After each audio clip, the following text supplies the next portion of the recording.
Welcome to John Carter Stories. Before I signed those papers, Your Honor, I needed to submit one final piece of evidence. The entire courtroom fell silent. You could hear a pin drop. My wife, Rebecca, was already wearing that victorious smile, that same smug expression she'd been carrying around for the past 9 months, since she served me with divorce papers.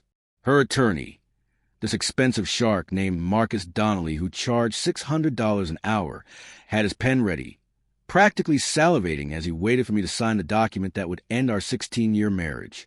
The document that would hand her our home, both vehicles, every penny we'd saved, complete custody of our 3 beautiful kids, and $4,800 every single month in child support for the next 18 years. Go ahead and do the math on that one. We're talking about over $1 million. I was supposed to just sign on the dotted line. I was supposed to accept my defeat like a good little soldier. I was supposed to walk out of that courthouse completely broken, stripped of everything I'd worked for, everything I'd built. That's exactly what they were expecting. Ha ha ha, that's not what happened. Not even close. Evidence. Judge Margaret Sterling leaned forward in her chair, her silver-framed glasses catching the fluorescent courtroom lights. Mr. Harrison, you've had 9 months to present evidence. This hearing is purely procedural. We're here for final signatures only. I completely understand that, Your Honor, I said, keeping my voice steady even though my heart was pounding so hard I thought everyone could hear it. But this evidence only landed in my hand 72 hours ago, and I genuinely believe this court needs to see it before any documents get signed. Rebecca's smile flickered, just for a second, like a light bulb about a burnout. A tiny crack in that perfectly constructed mask she'd been wearing. This is absolutely ridiculous, Marcus Donnelly said, his voice dripping with that polished condescension lawyers spend years perfecting. Your Honor, my client has been extraordinarily patient throughout this entire process. Mr. Harrison agreed to these terms. He can't simply waltz in here at the last minute and... I can if those terms were built on a foundation of fraud. All that word hung in the air like thunder. Fraud. Rebecca's face transformed right before my eyes, confident to confuse to something approaching genuine fear, all in a span of maybe 5 seconds. What are you talking about? Her voice cracked. What fraud? Daniel, what is this? I didn't answer her. Instead, I reached into my jacket pocket with trembling fingers and pulled out a plain manila envelope. Brown, completely ordinary, the kind you can pick up at any office supply store for $3. But inside that envelope, inside was the truth that would change everything. Please subscribe and like this video, and listen to my story till the end. Let me know which city you're listening from in the comments below. That way, I can see just how far my story has traveled across this world. I walked toward Judge Sterling's bench, my footsteps echoing through that silent courtroom like drum beats. My own attorney, this exhausted public defender named Roberto Garcia, who'd basically begged me to just sign the papers and move on with my life, was staring at me with his mouth hanging wide open. I hadn't told him about this. Hadn't told a single soul, actually. Some secrets you keep locked away until exactly the right moment arrives. Your Honor, I said, placing the envelope on her desk with a soft tap. This envelope contains DNA test results for all 3 of my children. Emma, who's 13, Sophie, who's 10, and little Noah, who just turned 7. DNA tests? Judge Sterling picked up the envelope carefully, like it might explode. For what purpose, Mr. Harrison? To establish paternity, Your Honor. The silence that crashed over that courtroom was so absolutely complete that I could actually hear Rebecca's sharp intake of breath. I could hear Marcus Donnelly's expensive leather briefcase creak as he gripped it tighter. Paternity? Rebecca's voice was barely above a whisper now. All that confidence completely evaporated. What are you saying? I turned to look at her directly. This woman I'd loved for 16 years. This woman I'd trusted with every part of my life. This woman I'd built my entire world around. I'm establishing, Your Honor, that I am not the biological father of any of the 3 children my wife wants me to pay child support for. Not Emma, not Sophie, not Noah, none of them. Judge Sterling opened that envelope with deliberate slowness. She pulled out the first page. Read it, then the second, then the third. Her expression changed gradually, hardening into something I can only describe as carefully controlled disgust mixed with professional shock. She looked up at Rebecca with an expression that could freeze fire. Then she asked 3 simple words that completely destroyed my wife's entire world. "Mrs. Harrison, is this true? What would you do if you discovered your entire family was built on lies?" Drop a comment below. To be continued in part 2. The truth is about to come out, and nothing will ever be the same again. Let me take you back 72 hours before that courtroom explosion. I was sitting in this rundown diner off Highway 95, staring at those same documents Judge Sterling was now reading. The coffee sitting in front of me had gone stone cold an hour ago. The scrambled eggs I'd ordered sat there untouched, congealing on the plate. Nothing felt real anymore. Nothing made sense. 3 children, 16 years of marriage, my entire adult existence. All of it a lie. Weeping. The private investigator sitting across from me was named Theodore Chin. Everyone called him Theo. He was 68 years old with a weathered face that had seen absolutely everything this world had to offer, and eyes that held more sadness than any person should have to carry. "I'm truly sorry, Daniel," he said quietly, pushing the documents closer to me even though I'd already read them 17 times.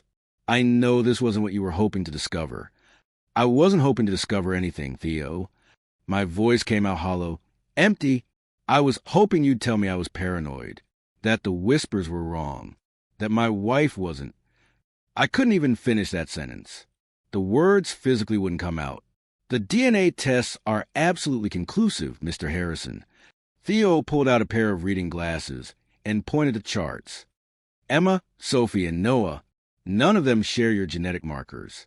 0% probability of paternity across all 3 children." I stared at those documents again. All those charts and graphs and scientific terminology that ultimately boiled down to one devastating, soul-crushing truth. The children I had raised from birth, loved with every fiber of my being, sacrificed everything for, they weren't mine. They had never been mine. "Do you know?" I had to pause, had to swallow past the enormous lump in my throat. "Do you know who the fathers are?" Fathers. Plural. Oh, God!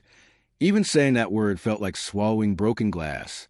Theo pulled out another folder, this one even thicker. Based on my investigation and cross-referencing the genetic markers with my research, Emma appears to be the biological child of Christopher Blake, a personal trainer your wife was seeing back in 2011. Christopher Blake? I actually laughed, but it was a kind of laugh that has absolutely nothing to do with humor. I remember him. Rebecca insisted she needed to get in shape after Emma was born. Personal training sessions 4 times a week. I paid for every single session. $75 an hour. Ha! I was literally paying for my wife to sleep with another man. The universe has one twisted sense of humor. Sophie's biological father appears to be Gregory Martinez. He was your wife's supervisor at the advertising agency, where she worked from 2013 to 2017.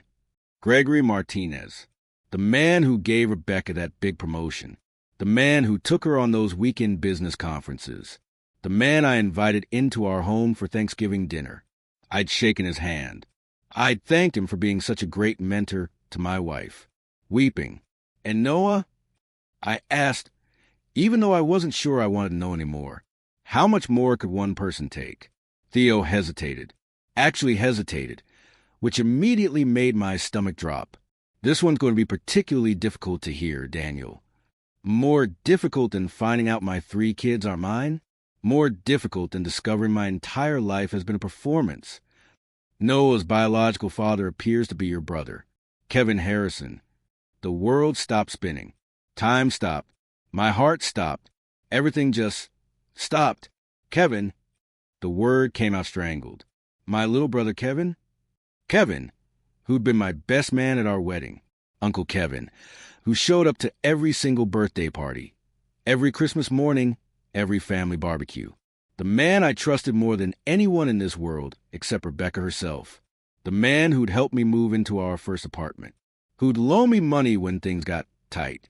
who I cried with when our mother passed away. Oh, that man? The genetic markers don't lie, Daniel. I'm so sorry. I sat there for what felt like hours, but was probably only minutes. The diner sounds faded into white noise. The coffee grew even colder.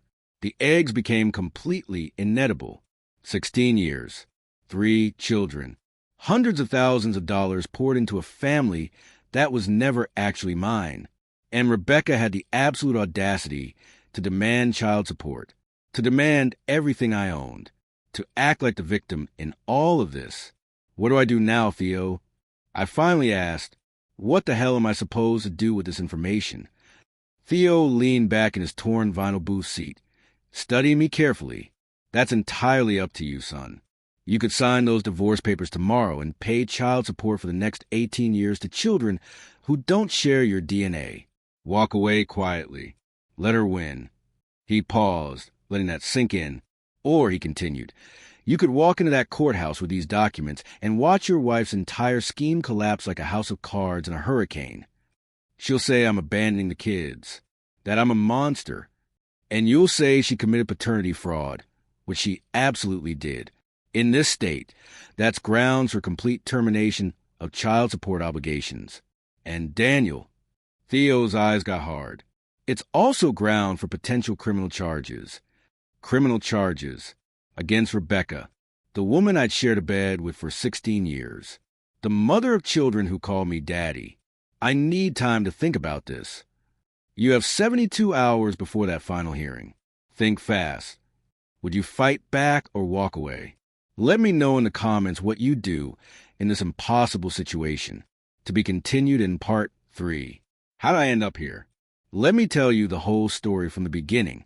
Let me tell you how I ended up in that diner, staring at documents that proved my entire life was a fiction. My name is Daniel Harrison. I'm 49 years old. I work as an operations supervisor at a logistics warehouse in Phoenix, Arizona. I make $72,000 a year. Not rich by any stretch, but not poor either. Enough to support a family comfortably. Enough to provide for the people you love. At least, that's what I thought I was doing all those years. I met Rebecca Turner at a friend's cookout back in 2007. She was 27, absolutely stunning, with this incredible smile that made you feel like the sun had just come out from behind clouds. I was 33, finally feeling like I had my act together after years of struggling. We dated for 8 months, got engaged on a beach in San Diego, and got married in 2008. Emma was born in 2011. I'll never forget holding her in that hospital delivery room at 3 a.m, tears streaming down my face like a waterfall, absolutely convinced I was the luckiest man who'd ever lived. My daughter, my firstborn, the beginning of my legacy, my future, everything I'd ever dreamed about. Oh, except she wasn't my daughter at all. She was Christopher Blake's daughter. Conceived during those expensive personal training sessions I was working overtime to pay for. Sophie arrived in 2013. My beautiful little girl with Rebecca's dark curls and what I thought were my hazel eyes. Turns out those hazel eyes came from Gregory Martinez, her supervisor, who was sleeping with my wife while I worked double shifts to cover her maternity leave expenses. Weeping. And then Noah came along in 2017, the baby of our family, the surprise blessing that I thought would bring us all closer together. I remember the day he was born, holding him against my chest, thinking this was it. This was perfection. Our family was complete. But Noah had Kevin's dimples, Kevin's distinctive chin, Kevin's exact same cowlick in his hair that I'd teased my brother about our entire lives. And I'd been too blind, too trusting, too stupidly in love to see what was right in front of my face. I raised those children from day one, changed thousands of diapers, walked the floor at 2 a.m. when they had ear infections, helped with homework every single night, coached Emma's soccer team for 3 years, taught Sophie how to ride a bike, running alongside her until my legs burned, read bedtime stories to Noah until my voice went hoarse. I love them.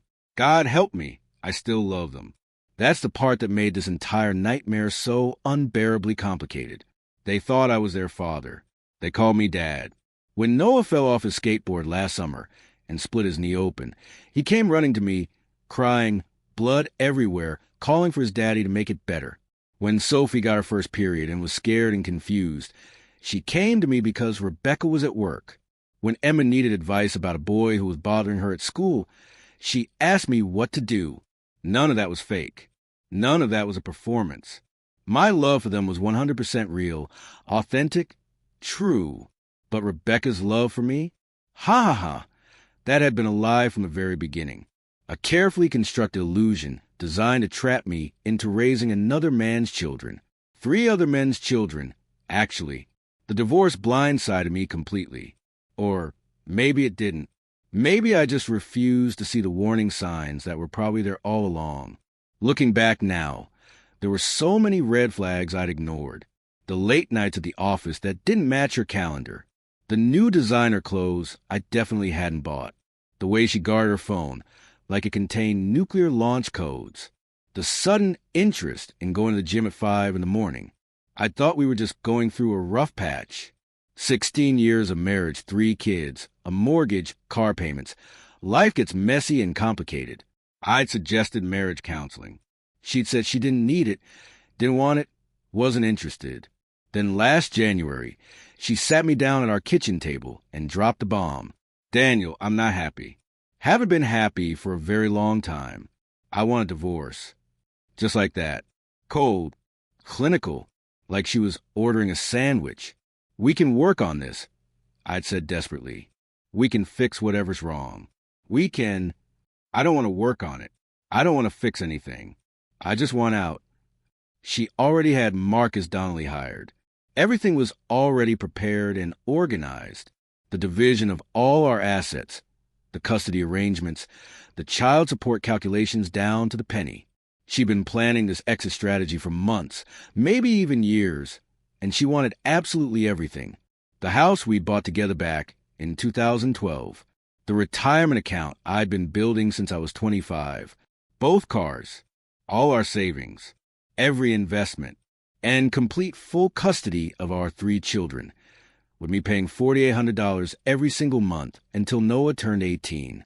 My public defender, Roberto Garcia, had told me to fight it. She's asking for way too much, Daniel. This is completely unreasonable. We can negotiate this down significantly. Shared custody, reduced support payments, a fair division of assets. Something actually reasonable. But I didn't fight. I agreed to every single demand she made.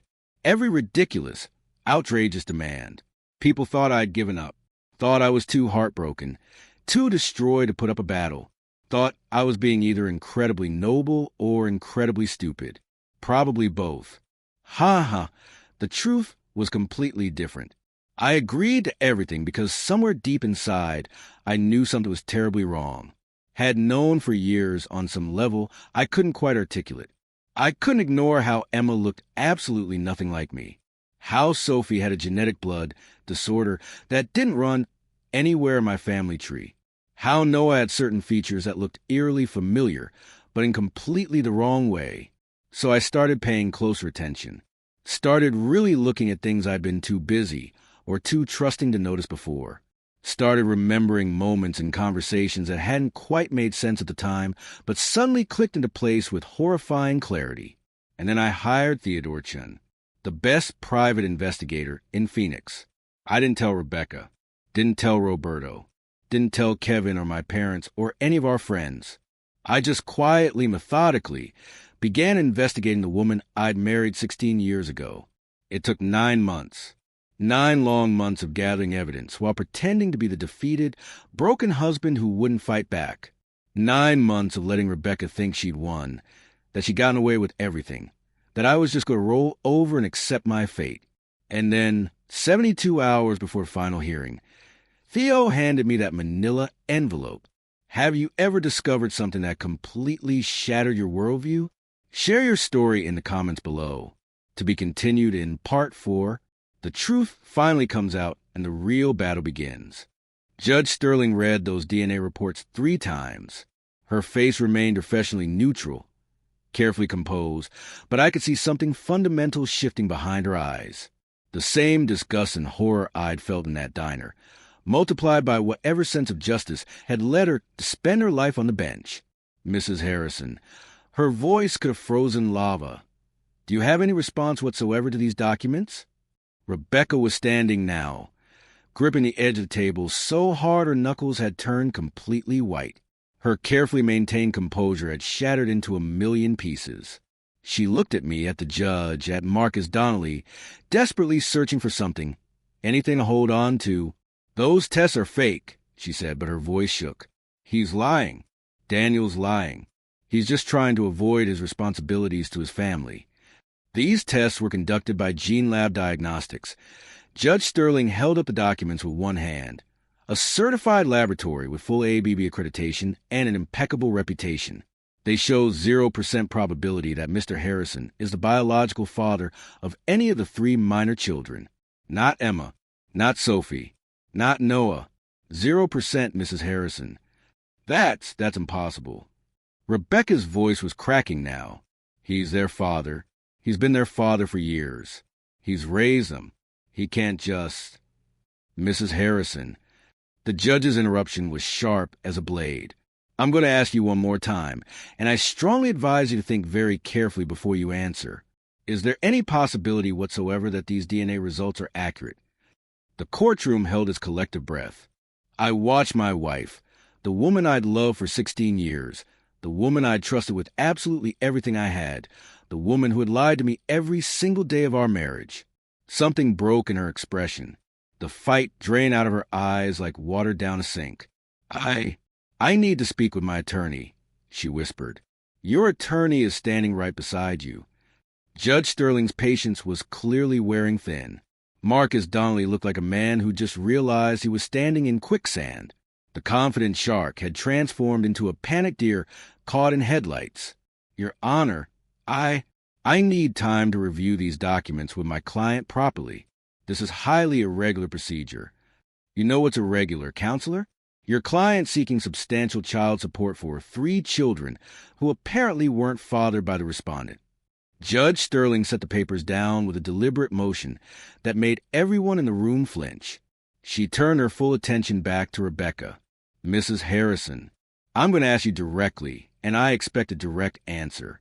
Are these 3 children biologically related to Mr. Harrison? Yes or no?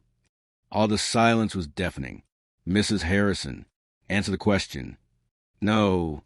It came out as barely a whisper. No, they're not. The courtroom exploded.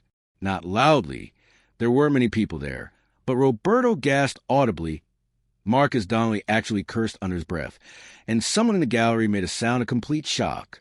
I just stood there, watching Rebecca finally tell the truth after 16 years of lies. They're not his, she continued, tears starting to pour down her face, mascara running in black streams. But he raised them, Your Honor. He's been their father in every way that actually matters. They love him so much. He can't just abandon them now because of some DNA test. He can't just... Because of what, Mrs. Harrison? Because you committed paternity fraud? Because you deliberately deceived your husband into believing he'd fathered 3 children? Because you engaged in multiple extramarital affairs and then built an entire family on lies? I never meant for any of this to happen like this, Rebecca sobbed. How exactly did you mean for it to happen? She had absolutely no answer for that. None at all. Judge Sterling turned to face me. Her expression had shifted subtly, still professional, but with something underneath now. Respect, maybe, or sympathy, or both. Mr. Harrison, what specific relief are you seeking from this court? I'd thought about this exact moment for months, rehearsed exactly what I would say, planned precisely how I would utterly destroy Rebecca the way she had destroyed my trust, my life, my sense of reality. But standing there, looking at her completely broken expression, thinking about Emma and Sophie and Noah waiting at school, completely unaware that their world was about to explode, weeping, the words I prepared wouldn't come out. Your Honor, I love those children. I still love them with everything I have. What Rebecca did to me is completely unforgivable. But Emma, Sophie, and Noah, they're innocent. They didn't choose any of this nightmare. They didn't ask to be born from affairs and lies. I understand that, Mr. Harrison. But legally, Your Honor, I'm requesting complete termination of any child support obligations. I am not their biological father. I should not be held financially responsible for children who were conceived through my wife's infidelity with multiple men. Rebecca made a sound that was half sob, half gasp, completely broken. However, I continued, my voice shaking now, I would like to formally request visitation rights. Those 3 children know me as their father. Completely ripping me out of their lives would only hurt them even more than they're already going to be hurt by all of this. Judge Sterling studied me for a long, careful moment. That's a remarkably measured response, Mr. Harrison, given the extraordinary circumstances. I'm not interested in revenge, Your Honor. I just want to stop being lied to. And I want those kids to know that at least one parent in their life actually loves them for who they are, not for what they can provide financially. The judge nodded slowly, deliberately. Very well. Given the clear evidence of paternity fraud, I am immediately setting aside the proposed divorce settlement in its entirety. This matter will be completely rescheduled for a full evidentiary hearing where division of assets and custody arrangements can be properly and fairly determined. She looked directly at Rebecca with an expression of pure steel. Mrs. Harrison, I very strongly advise you to retain legal counsel experience specifically in cases involving fraud. The state may very well choose to pursue criminal charges, and this court will be referring this matter to the district attorney's office for their review. Criminal charges? Rebecca's voice was barely audible now. Your Honor, please. I can't go to prison. My children need me. They need their mother. You should consider that before you systematically deceive the man who raised them, Mrs. Harrison. The gavel came down with finality. I sat in my truck in the courthouse parking lot for over an hour afterward. Didn't start the engine. Didn't turn on the radio. Just sat there in complete silence, processing everything. I had won, if you could even call it winning. Rebecca wasn't getting the house. Wasn't getting my retirement account. Wasn't getting $1 million in child support for children who weren't mine. But those children were still out there, still thinking I was their father, still waiting for someone to explain why their entire family had just exploded into flames. My phone buzzed in my pocket. A text from an unknown number. This is Emma. Mom's been crying in her room for 2 hours and won't talk to us. Are you coming home? What happened in court? We're scared. Home. The house I've been kicked out of 9 months ago. The house where 3 children who weren't mine were waiting desperately for answers I didn't know how to give them. Weeping. I stared at that message for a long time, my vision blurring with tears. Then I typed back slowly. I'll be there in 45 minutes. We need to have a family meeting. I love you all so much. Tell me in the comments what you think I should have done. And if you've dealt with something similar, please share your story. You're not alone in this. None of us are alone. Subscribe for more stories about standing your ground and reclaiming your life when everything falls apart. What would you tell the children? How do you explain the unexplainable? Drop your thoughts below. The drive to the house felt like driving through a dream sequence. Streets I knew by heart. Landmarks I'd passed 10,000 times. The coffee shop where Rebecca and I had our first date. The park where I taught Emma to throw a baseball.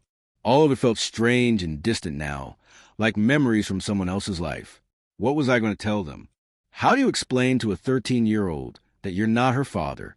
How do you tell a 10-year-old girl that her entire existence was built on lies?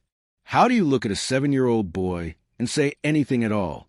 I didn't have answers. I just had the truth. And the truth was going to hurt everyone. Rebecca's car was in the driveway when I pulled up. I parked on the street, took the deepest breath of my entire life, and walked to the front door. Emma opened it before I could even knock. She was tall for 13, already almost as tall as Rebecca, with dark hair pulled back in a ponytail, and eyes red from crying. Eyes that I now recognize as Christopher Blake's eyes. A stranger's eyes on a girl I'd raised. Dad. She sounded so relieved it broke my heart into pieces. Dad, what's going on? Mom won't tell us anything. She's been locked in her bedroom since she got home. Jolene's scared and Noah keeps asking if you're coming back. Let's go inside, sweetheart. I need to talk to all of you. The living room looked exactly the same as when I lived there. Same couch we bought at that furniture sale. Same family photos covering the walls. Pictures of birthday parties and vacations and Christmas mornings. Evidence of a family that had never actually been what it appeared to be. Sophie was curled up on the couch, clutching a pillow against her chest like a shield. Noah was beside her, not fully understanding what was happening, but picking up on all the terrible tension in the air. Dad! Noah jumped up and ran to me, wrapping his small arms around my legs with absolute trust. Are you coming back home? Mom said you're not coming back, but I told her you are because you're my dad. Weeping, I knelt down and hugged him tightly. This little boy who looked so much like my brother, who had Kevin's dimples and Kevin's laugh, and none of my DNA whatsoever. I loved him anyway. That was the terrible, beautiful, complicated truth. I loved all three of them despite everything. Come sit with me. Buddy, all of you, we need to have a really important family meeting. They arranged themselves around me on the couch, just like we'd done 100 times before. Movie nights and serious conversations, and ordinary family moments that now felt impossibly precious. Is this about the divorce? Sophie asked quietly. Are you and Mom still getting divorced? Yes, honey, we're still getting divorced. But something else happened today. Something really important that I need to tell you about. What is it? Emma asked. She was trying so hard to be brave, to be the mature oldest child, but I could see the fear underneath. I looked at their faces. These children I had raised from birth. These innocent kids whose world was about to be completely shattered. Do you guys know what DNA is? It's like our genetic code, Emma said. We learned about it in biology class. It's what makes us who we are. That's exactly right. And sometimes adults take DNA tests to find out how people are related to each other. Sophie's eyes widened with sudden understanding. Did you take a test? I did. And I found out something that really surprised me. Something that's going to be hard to understand. But I need to tell you the truth, because lying is what got us into this mess in the first place. Just tell us, Dad. Emma's voice was steadier now. Whatever it is, just say it. I took a breath that felt like swallowing glass. The DNA test showed that I'm not your biological father. Any of you, your mom had relationships with other men, and those men are your biological fathers. Complete silence. Then Noah, I don't understand. You're our dad. I am your dad, buddy. I raised you from the day you were born. I love you more than anything in this entire world. Nothing is going to change that. But biologically, genetically, we're not related. And that's a really important difference. That doesn't make any sense. Sophie started crying now, tears streaming down her face. You've always been our dad. You've always been here. How can you not be our dad? Weeping. Being a father isn't just about DNA, sweetheart. It's about showing up every single day. It's about loving you when you're happy and when you're sad and when you're angry. It's about being there. And I've been there for all of you, every day for your whole lives. Emma was quiet, processing everything with that analytical mind of hers. I could literally see the pieces clicking into place behind her eyes. So Mom cheated on you, she finally said, her voice flat and hard. Multiple times, with different men. And she let you think we were your kids this whole time. Yes. For how many years? 13 years, since you were born.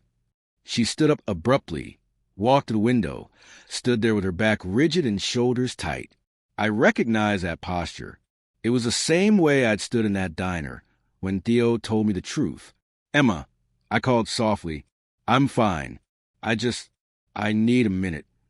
Sophie crawled into my lap with Noah, both of them crying now, holding on to me like I was going to disappear. Does this mean you don't love us anymore? Sophie whispered against my chest. No, baby. No. Listen to me. I tilted her chin up so she could see my face, see the absolute truth in my eyes. I will always love you. Always. DNA doesn't change that. Blood doesn't change that. You are my children in every way that actually matters. Then why did you tell us? Her voice broke. If it doesn't matter, Why did you tell us? Because you deserve the truth. Because lies are what destroyed this family. And I will never, ever lie to you.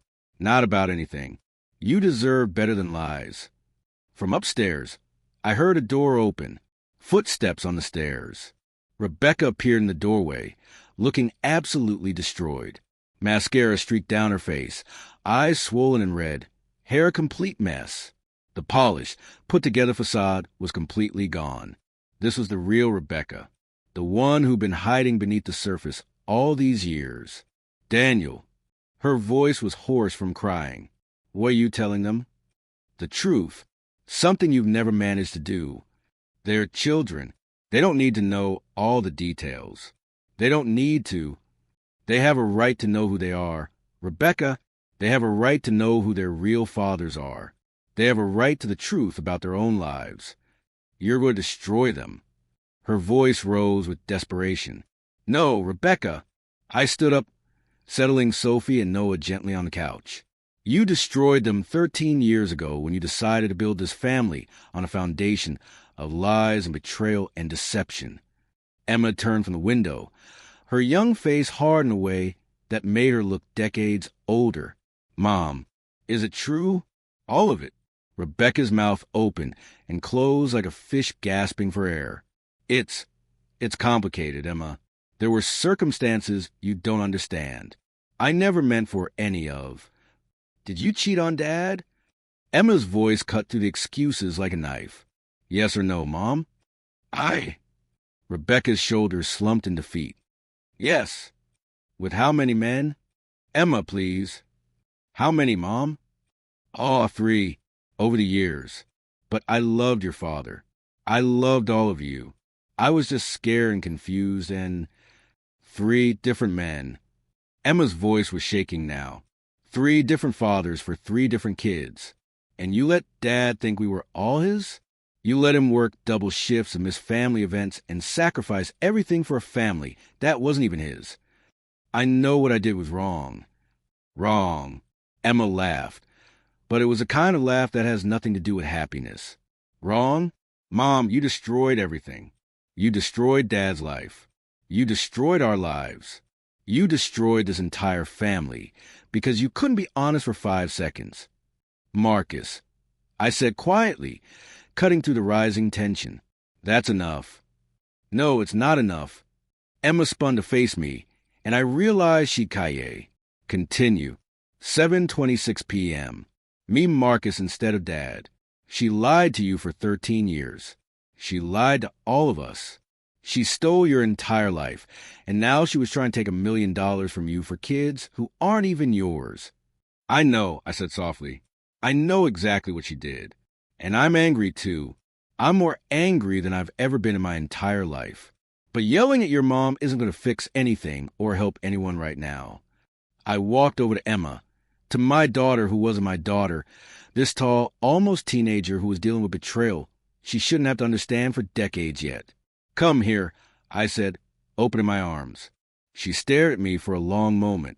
Then suddenly she was hugging me fiercely, this tall girl holding on to me like she was 6 years old again. I don't care about DNA, she said into my shoulder, her voice muffled. You're my dad. You've always been my dad. You showed up. You were there. That's what matters. And I always will be, I whispered back, my own voice breaking. No matter what. I promise you that. Weeping. Sophie and Noah rushed over, and suddenly we were all in this massive group hug, arms wrapped around each other, tears flowing freely. Rebecca stood in the doorway, watching the family she'd broken choosing to stay together, without her in it. The divorce was finalized exactly 2 months later. The settlement looked nothing like Rebecca's original demands. No house, which I didn't want anyway because every room held too many painful memories. We split the retirement account down the middle, fair and legal and honest. No child support, obviously. I had no legal obligation whatsoever to children who didn't share my genetics. But I did have shared custody. That was the part that shocked everyone, including my own lawyer. I could have walked away completely. The kids weren't mine. I had zero legal obligation. Every single attorney in the country would have told me I was absolutely crazy to stay involved. Ha ha, but those kids didn't choose any of this disaster. They didn't ask to be born from affairs and lies and betrayal. They didn't ask for a mother who lied and a father who wasn't really their father. They just wanted to be loved. So I stayed every other weekend, alternating holidays, 3 weeks every summer. The exact same custody arrangement I would have had if they were biologically mine, because they are mine. In every way that actually matters. Rebecca was charged with paternity fraud. It's a misdemeanor in Arizona, punishable by up to 1 year in county jail and substantial fines. She took a plea deal in the end. 8 months probation, 200 hours of community service, mandatory counseling sessions. She lost her job when the whole story got around our community. Lost most of her friends, too. The women in her social circle didn't want to be associated with someone who'd done what she did. Part of me felt satisfied by that. I'll admit, the petty, wounded part that wanted her to suffer the way I had suffered. But mostly I just felt exhausted. Exhausted by anger. Exhausted by betrayal. Exhausted by the whole terrible, ugly mess we created. I moved into a decent 2-bedroom apartment across town. Nothing fancy or expensive, but clean and safe in mine. The first night the kids stayed over, Emma helped me assemble bunk beds for Sophie and Noah. We worked in comfortable silence for a while, following those impossible Swedish instructions, making mistakes and laughing and fixing them together. "Dad," Emma said finally, not looking up from the Allen wrench she was using. "Christopher Blake, my biological father." I stopped what I was doing immediately. "Yeah."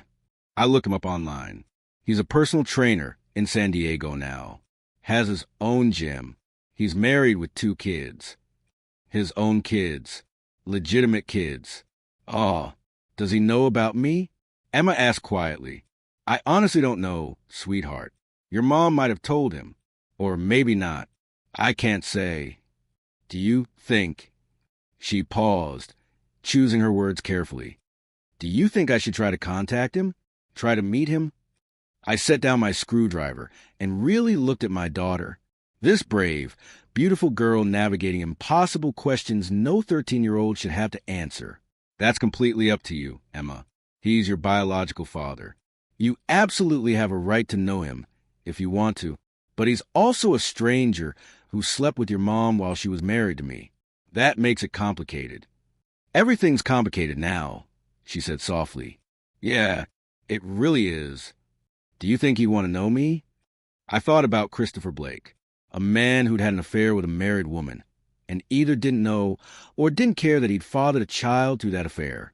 I think, I said carefully, measuring each word, that some men are fathers and some men are just biology. I can't tell you which category Christopher Blake falls into, but I can tell you this absolutely. I will be here no matter what happens. If you reach out and it goes well, that's wonderful. If it doesn't go well, I'm still your dad. Nothing changes that. Emma nodded slowly, processing. "I don't think I'm ready yet. Maybe someday, but not right now." "That's perfectly okay, honey. There's no deadline on this stuff. You take all the time you need." We went back to building those bunk beds. The instructions were still impossibly confusing. We made more mistakes, but we finished eventually. Together. 3 years have passed since that day in the courthouse. I'm 52 now, still working at the logistics warehouse, though I got promoted to senior operations manager last year. Still living in my 2-bedroom apartment, though I've made it feel like a real home now. Pictures on the walls. Good furniture. A place where my kids feel comfortable and safe. The kids are doing okay. Not perfect, not terrible. Just okay, which honestly feels like a victory considering everything they've been through. Emma is 16 now, navigating high school and dating and all the normal teenage complications. She decided last year not to contact Christopher Blake. Said she might change her mind someday, but for now she's content with the family she has. I told her I'd support whatever decision she made. Sophie is 13, starting 8th grade this fall. She had the hardest time with everything initially. Went through a phase where she blamed herself. Thought she was the reason the marriage fell apart. Therapy helped tremendously. Time helped even more. She still has rough days, but she's healing. Slowly but surely. Noah is 10 now. Old enough to understand what happened, but young enough that it didn't completely shatter him the way it might have if he'd been older. He still calls me Dad without any hesitation. Still runs to me when he's hurt or scared or excited. Still trusts me completely. Ah, Kevin, my brother, moved out of state right after everything came out. Packed up and relocated to Seattle. Couldn't face me. Couldn't face the family. Couldn't handle what he'd done. I heard through our mother that he's working at some tech company now, engaged to someone new. I haven't spoken to him since I found out about Noah. Don't plan to ever speak to him again. Some betrayals cut too deep to ever forgive. Some bridges, once burned, can never be rebuilt. Rebecca got remarried last spring. Met some guy at her court-ordered counseling sessions. Ironically enough, another person with a complicated past and questionable decisions. I don't know if they're happy together. I don't particularly care. What I care about is making sure the kids are okay. What I care about is being there for them. Showing up. Proving that family isn't about shared DNA. It's about shared love. Last month on Father's Day, Emma gave me a card she'd made herself. Completely handwritten, not store-bought. On the front was a drawing of our family in colored pencils. For stick figures with careful labels. Dad, Emma, Sophie, Noah. Inside, she'd written something that made me cry for 20 straight minutes. Thank you for choosing to be our dad when biology said you didn't have to be. Thank you for staying when you had every single reason to leave. Thank you for loving us even after you found out the truth. You're not our father by blood or genetics, but you're our father by everything that actually matters. By love, by presence, by choice. We love you more than you could ever know. Happy Father's Day to the best dad in the entire world. Weeping. I cried and cried. Not sad tears. Not angry tears. Just the kind of tears that come when you realize that all the pain, all the betrayal, all the heartbreak was worth it. That what you lost was absolutely nothing compared to what you kept. Rebecca tried to take everything from me. The house, the money, my dignity, my identity as a father, my entire sense of self and purpose. In the end, she took nothing that actually mattered, because what mattered was sitting across the breakfast table from me right at this moment, arguing about who got the last piece of French toast. What mattered was walking to my apartment door after work to 3 voices yelling "Dad's home" with genuine excitement. What mattered was being chosen, not by biology, not by law or obligation or genetics, by love. Ha! Pure, uncomplicated, real love.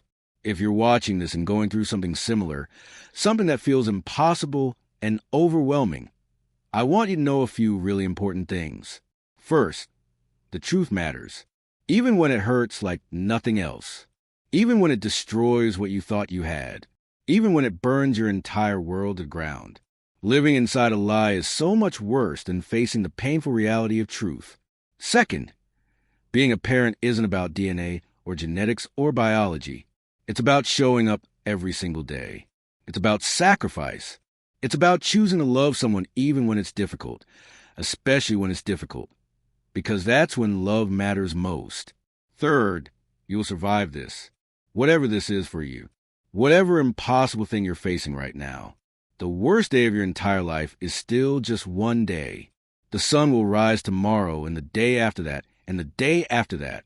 And eventually, slowly, painfully, the hurt fades enough that you can breathe again. You can laugh again. You can love again. Rebecca called me a fool for not fighting harder in the divorce. She thought I'd given up. She thought she'd won. Ha ha ha, but I was fighting. Just not the way she expected. I was fighting for truth, for justice, for my own self-respect and dignity. And I was fighting for 3 kids who desperately needed at least one parent who wouldn't lie to them about who they were. I won that fight, not in the courthouse, although that definitely helped. I won it in the 3 years since, in the slow, painful, beautiful work of rebuilding trust, in the quiet moments with kids who chose to love me back even after learning the truth. That's the real victory. Not the money I didn't have to pay, not the house I didn't lose. Not the satisfaction of watching Rebecca's scheme collapse. The real victory is Emma's homemade Father's Day card on my refrigerator, Sophie's tight hug when she walks through my door, Noah's voice calling Dad across the soccer field on Saturday mornings. The real victory is this family, broken and rebuilt, imperfect but authentic, not connected by blood or genetics or biology, connected by choice, by presence, by love, mine. I need to wrap this up now because it's almost time to pick up the kids from school. But before I go, I want to say one final thing. To anyone who's been lied to, who's had their trust completely shattered, who's discovered that the life they thought they were living was built on someone else's deception and betrayal, you're not a fool for believing. You're not stupid for trusting. You're not naive for loving. You're just human. And humans are supposed to trust the people they love. That's not a weakness. That's what makes us capable of real connection and genuine intimacy. The person who lied is the one who should carry shame. Not you. Never you. And here's the most important part. You get to decide what happens next. You get to choose whether this betrayal defines you forever or whether you define yourself moving forward. You get to write the next chapter. I chose to be a father. Not because I had to, not because biology or law or obligation forced me. Because I wanted to. Because those 3 kids deserve someone who would choose them every single day. That choice saved me, gave me purpose, gave me hope, gave me a reason to keep going when everything felt impossible. Maybe there's a choice waiting for you too. Some decision that feels scary but right. Some path forward that you can't quite see yet, but know in your heart exists. Weeping. The worst day of your life is still just a day. Tomorrow is coming whether you're ready or not. And when it arrives, you get to choose who you'll be, what you'll stand for, what matters most. Choose love. Choose truth. Choose presence. Choose yourself. And remember, you're not alone in this. None of us are alone. Thank you for listening to my story all the way to the end. If it helped you in any way, if it gave you hope or strength or just made you feel less alone, please hit that subscribe button and share this with someone who needs to hear it. Because we all need to know that survival is possible, that healing is real, that love can win, even when everything else is lost. Take care of yourselves out there. And remember, biology doesn't make a family. Love does. Always love.